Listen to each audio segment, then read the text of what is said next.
Hey everyone, today we're going to be doing something that I'm really excited for, even though I know that -2 people will be interested in this. But still, today we're going to be looking at a catalog from 1904, and this is from the department store Stearns. I bet a lot of you will have heard of that. Back then they were known as Stern Brothers, but if I remember correctly, they went into business in the 1850s or 60s, and then they went out of business in around 2000. Alright, so let me take this out of the plastic and we can get started. So as you're going to see in a minute, the catalog's in pretty good condition. The only things that are pretty precarious are the front and back covers. The front cover is completely detached, and I bought it in this condition. And the back cover has something really cool on it. This is the Stearns building at West 23rd Street and West 22nd Street in New York City. As you can see here, we have a lot of people on the streets walking around in walking skirts. Oh, there's a little child, and got some horses and carriages, a trolley. Yeah, I think this picture is honestly the coolest part of the whole entire catalog. And what's really cool to think about is that this was like the state-of-the-art kind of facility, you know? But then looking back on it, it looks really old compared to what we have now. So here's the front cover. It says, Ladies Tailoring and Dressmaking Departments. We make to the measurements only after the latest imported models and our own exclusive designs. And I'm no expert on any of this, and everything you're going to hear me say is basically just me guessing. So I assume that the imported models would be from France, because that was, you know, like the fashion kind of capital up until like the 1920s-ish. And as you can see, these were put together by Staples. You can see them here. And another thing to know about this catalog, this was this is like a rich person catalog. There's a lot of fancy things in here, and I assume the regular person would not be able to afford most of these things, especially like measurement only. You know, the Edwardian period was like when industrialization really started to kick in. So they were able to do more mass manufacture things. So as you can see, this is kind of like a more high-end catalog. And the paper is it's thick and it's got a bit of a gloss to it, so it's a good quality paper. No wonder it survived so long and in such good condition. You'll see in the catalog there are only like 1 or 2 blemishes on the pages. It's actually really cool. Here we've got some shirtwaists. Actually all sorts of things. They're calling these walking costumes, walking suits, just a costume. I'm sorry, I don't really know much about this stuff, like the names of things. Here we've got a shirtwaist suit. A lot of these things are made of taffeta, silk, and, you know, of course, this is the Edwardian era. There's a ton of lace everywhere. Out of all of these, I kind of like this one. I like the pin tuck details on it. Here we've got some lighter colored dresses, lots of lace, lots of insertion. As you can see here, there's kind of like a square sort of insertion. And on this side, it looks to be, you know, like more like walking costumes and stuff like that. Here we've got some skirts, and honestly, they're all so nice.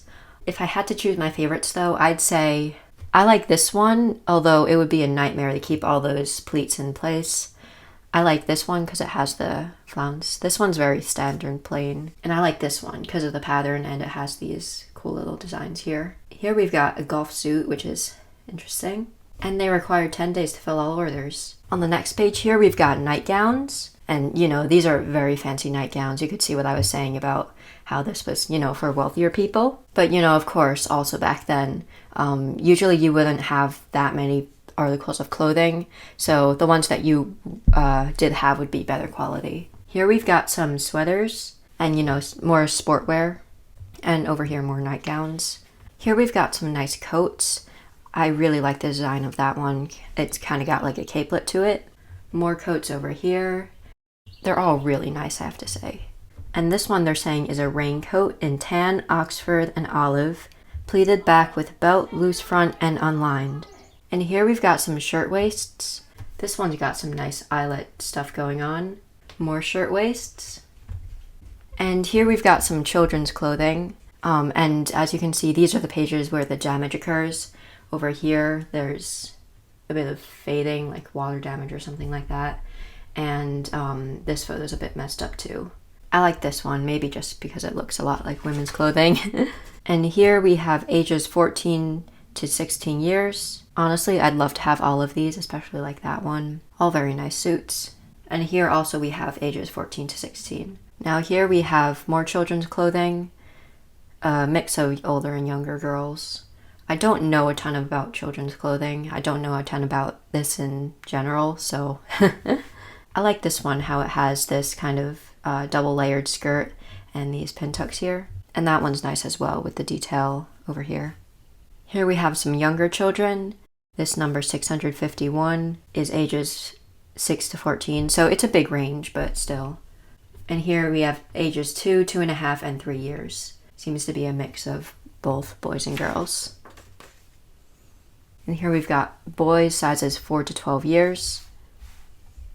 I'm not terribly interested in men's or children's fashion, so this is kind of what I know the least about. Some more of that. And here are the men's suits. To be completely honest with you, I can't really tell suits from different eras apart. They kind of all look the same to me. Oh, and this is really interesting. Here we have swimsuits.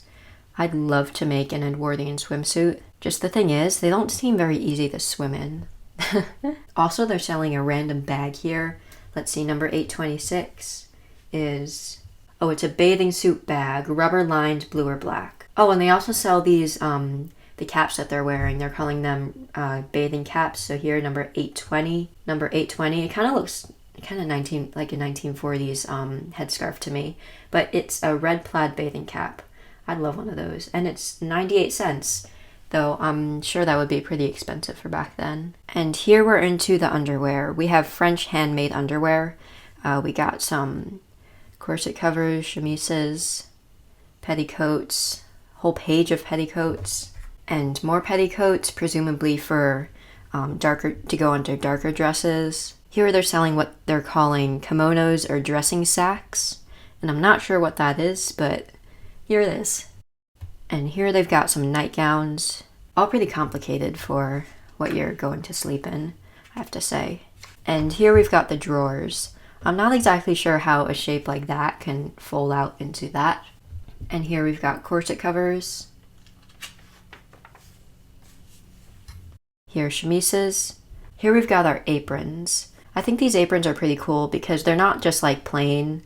They've got a bit of lace on them, like insertion and stuff. I'd love to make one of those. Here we've got children's underwear. Here they're selling some infants' hats. Also, this child does not seem to be having a fun time. More children's clothing. And now we've come to the corset section. It's actually like pretty crazy. I converted some of these numbers into how much they would cost today, though I kind of forget, so I'll put them on the screen. They have all these different styles for corsets, and they come in different fabrics, so they have a price for each fabric. So white coutil or black sateen would be $5.75. White or colored brochet batiste, not exactly sure what that is or how to pronounce it, but it's $8.75, $9.50, and $11.50. And they also talk about what type of person would be wearing each of these corsets. So here, this one's for slender or medium figures. Size is 18 to 23 inches. I assume that's the waist, and that's crazy tiny. I would not consider that medium. This one's a little more reasonable. It's 19 to 30, though that's still pretty small. And I read all of these on my own time. They basically all say similar things, just giving the type of figure that would wear it and the fabrics and the price. And basically, it just goes on and on for several pages. Here we've got some children's corsets, which is kind of strange, but I guess, this is kind of for more affluent people. Here we've got some bust improvers and a bum pad, and this apparently is a pair of hose supporters. And they do have a couple other bustles that are not illustrated, it says. And now we've moved into shoes. Typically, I'm not a big fan of vintage shoes, but I have to say these Edwardian ones are really nice. I'm going to be kind of skipping over these because I don't know a ton about shoes. Basically, they just give you the sizes it comes in, the type of leather it's made out of, and of course the price. So you could see some of them going for $2.75 up to about $5, so that seems to be the price range. And I don't know for who these shoes are for, but these are Mrs. and children's shoes, boys' shoes, and women's shoes. It also seems like some of these shoes come in different widths, and I know we have that today, but it's not that common, which is interesting. See, like this one comes in widths AA to D. I don't know what that means, but that seems to be a bit more than modern shoes come in. Usually it comes in like 1 or 3 widths. Here's one of those pages in the catalog that that's just free in there. They still have those today. And these are for corset hose supporters. Here we've got some sew-on cuffs and collar sets, silk ruffs, and just all sorts of collars that you could sew onto your clothing. Or you could kind of, like interchange them with different outfits to make it different. And here they're just selling laces. Yeah, so here's some insertion lace, 18 cents per yard. And here's all their fabrics. They didn't have pictures, so I kind of glazed over it the first time I looked through this catalog. If you want to read it, you can, but I'm not going to read all of this out loud. Here we've got a very fancy collar. Let's see how much it costs, actually. White or black silk braid collar, front 8 inches deep, back 4.5 inches deep, $1.95 each. Here we've got some nice insertion laces. I would actually buy those if I were ever to make an Edwardian project, which I most likely will. I do really like this era. My favorite time periods are probably the 1890s, the 1900s, and the 1940s. All really great eras fashion-wise. Here we've got some gloves. They don't really give many photos except for these, so I'm not terribly interested in anything where they're not giving me a visual, but that may just be me. And here we've got some linen handkerchiefs. We've got some just plain ones with initials on them, but then it goes all the way up to literally no fabric and all lace, basically. And they also have a lot of ones that are not illustrated. And for this pure linen hemmed plain white one, you could buy them in sets of 12, 19, 25, 34, and 50. And they all seem to be pretty affordable, which is a first for this catalog. So for 12 it would be $1.40, 19 it would be $2.25, 25 it would be $2.90, 34 it would be $4, and 50 it would be $5.50. And also, I believe I found an error because there's no dot between the 2 and the 90 here, and the rest have them. So the Edwardians made mistakes too. Here we have flannels, blankets, comfortables, I'm assuming that means a comforter, steamer rugs, lap robes, etc. And no pictures, so. Here we've got silk embroidered flannels and special designs. So I guess these would be specially designed fabrics, and you could use them like on the edges of things and stuff. Men's and boys furnishing and ladies stocks. These are just like ties and stuff. I guess they're just throwing all the miscellaneous things at the end. Here are the spring and summer underwear departments. Again, no pictures, not very interesting. Here we've got Mrs., boys, children's, and infants underwear. Also abdominal bands, perfect fitting. I don't know why you would want to put one of those things on your infant or child, but okay. Here we've got men's underwear. Again, no pictures. Here's the hosiery department. No pictures. Very sad. And here we have more fabric. Here we've got fine white goods, batistes, nainsuks, organdys, lawns, long cloths, peaks, swisses, etc. Household linens, linen sheets and pillowcases, bedspreads, rubber sheeting, diaper, etc. I don't know what that means. Here we have towels and table linens. Not particularly interesting, at least to me. Ribbons, no pictures, very sad. Flowers and feathers. Wait, are these real flowers? Because some of them specifically say like muslin roses, natural colors with leaves, but the rest of them don't. So I don't know if that means that they're all fake flowers or that they're literally shipping you real flowers to put in your hats and stuff. Yeah, this is a pretty interesting page. Here we've got umbrellas and parasols. And embroideries. We have imported this season a large and very choice selection of fine embroideries, nainsook, Swiss, and cambric sets, all widths with insertions and all over embroideries, including many styles exclusively of our own. As our assortment is too extensive to be illustrated, we should prefer to send samples on application and shall always use the greatest care and send to the newest and most desirable goods. I wish I could ask them for samples. Yeah, so these all seem to be insertions and laces and edgings. Here we've got cotton sheets, pillow and bolster cases, domestics and dress linen. and dress linings. Wait, oh, I'm sorry about that. I think I skipped a page.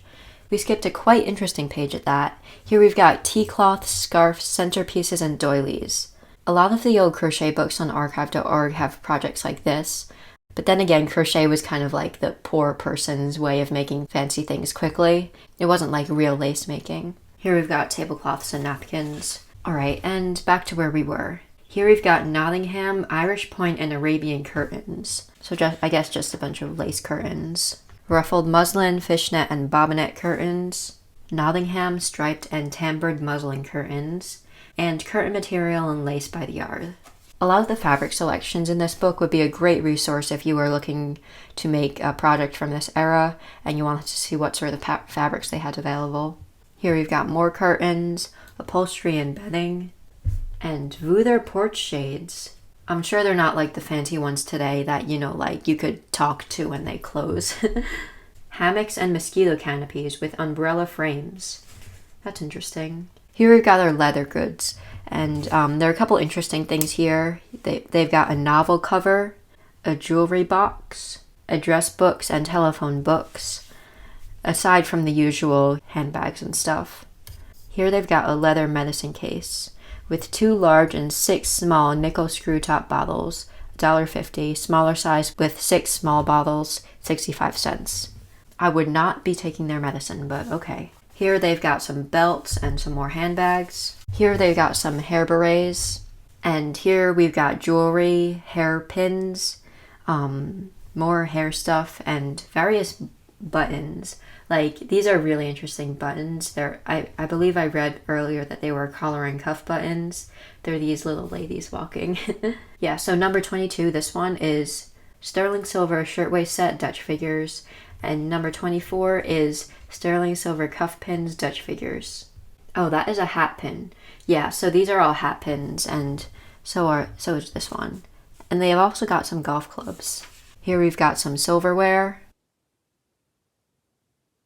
And at the end, they just had a bunch of miscellaneous items, so they just threw them all at the end. Here we've got a sponge holder, like in a bathroom. Rubber bath spray with hold fast attachment, medium size. Interesting. Here they've got perfumery and toilet articles. Here they've got stationery, engraving, plate printing, and stamping, notions and small wares. Here they've got what they're calling dress shields, dress and corset steel, so boning, hooks and eyes, shoe hooks, pins and hairpins, sewing needles, just all sorts of those things. Combs, hairpins, braids, etc. Here they've got hose supporters. I don't know why they didn't put that with the rest of them. I don't really understand that about these catalogs. They just put things wherever they want. And here are the ads. In one catalog flip through I saw on YouTube, they had an asbestos table cover. We were not so lucky to get ads as funny as that in this magazine. They've just got, you know, like standard things like a shirtwaist, raincoats, postal insurance, some sort of Edwardian deodorant, hairpins. Oh, also I saw one of these on archive.org, one of these catalogs, and one of the ads was essentially the Invent Help ad from, you know, with George Foreman, but written back then. It was actually really crazy. If I could find it again, I'll put a picture because it was really funny. And here they have some information on placing orders, which I really wish I could still do in 2020, and index, and here's your order form. And yeah, you could see this back cover is just barely holding on. But the very last thing they have for sale is more shirtwaists.